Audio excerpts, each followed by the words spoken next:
આજે બોરચોથ છે અને આવતીકાલથી કચ્છ જિલ્લામાં શ્રાવણી માસના વિવિધ પ્રસંગોની ઉજવણીનો પ્રારંભ થઈ જશે। ભુજ ખાતે હમીરસર તળાવના કાંઠે સાતમ આઠમના તહેવાર પ્રસંગે મેળો ભરાશે, જેની તડામાર તૈયારીઓ હાલમાં હાથ ધરાઈ છે।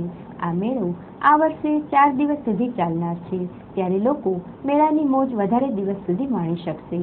આવામાં લોકોને કોઈ મુશ્કેલી ન પડે અને મેળામાં સ્ટોલ ધરાવનાર વેપારીઓને પણ વેપાર કરવામાં મુશ્કેલી ન પડે તે હેતુથી હાલમાં મેળાની તૈયારીઓ કરાઈ રહી છે। હાલમાં હમીરસર તળાવના કાંઠે સ્ટોલ બનાવવા માટેના માર્કિંગ કરવામાં આવી રહ્યા છે અને આવતીકાલથી સ્ટોલ ખડા કરવાની કામગીરી શરૂ કરી દેવાશે। મેળામાં જે રીતે દર વર્ષે સ્ટોલ હોય છે તે જ રીતે સ્ટોલ રાખવામાં આવનાર છે। હમીરસરના કાંઠે પેન્શનર્સ ઓટલા પાસેથી રમકડાના સ્ટોલ શરૂ થશે, જે રામધૂનથી આગળ વિજયરાજજી લાઇબ્રેરી સુધી હશે અને લેકવ્યૂ હોટલ પાસેથી ખાણીપીણીના સ્ટોલ શરૂ થશે।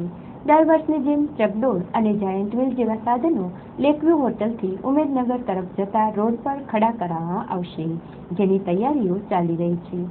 કચ્છ જિલ્લામાં સાતમ આઠમના મેળામાં હજારો લોકો ઉમટી પડતા હોય છે અને મેળાની મોજ માણતા હોય છે। આ મેળામાં માત્ર ભુજના જ નહીં પણ ભુજની આસપાસના વિસ્તારોના લોકો પણ મોટા પ્રમાણમાં આવતા હોય છે, ત્યારે લોકોનું આરોગ્ય જળવાય તેના માટે સુધરાઈની ફૂલ શાખા દ્વારા મેળા દરમિયાન સઘન ચેકિંગની કામગીરી હાથ ધરવામાં આવશે। તે ઉપરાંત લોકોને મુશ્કેલી ન પડે તે માટે સુધરાઈ દ્વારા મેળામાં સ્ટોલ પણ ખડા કરવામાં આવશે।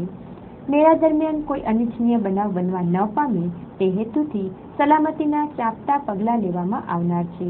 જિલ્લા પોલીસ વડાના સીધા માર્ગદર્શન હેઠળ નાયબ પોલીસ વડાની આગેવાની હેઠળ પોલીસના અધિકારીઓ અને જવાનોને મેળામાં ફરજ પર મુકાશે। તે ઉપરાંત હોમગાર્ડ્સના જવાનોની મદદ લેવામાં આવશે। આમ આવતીકાલથી કચ્છ જિલ્લામાં ઉત્સવનો માહોલ છવાઈ જશે।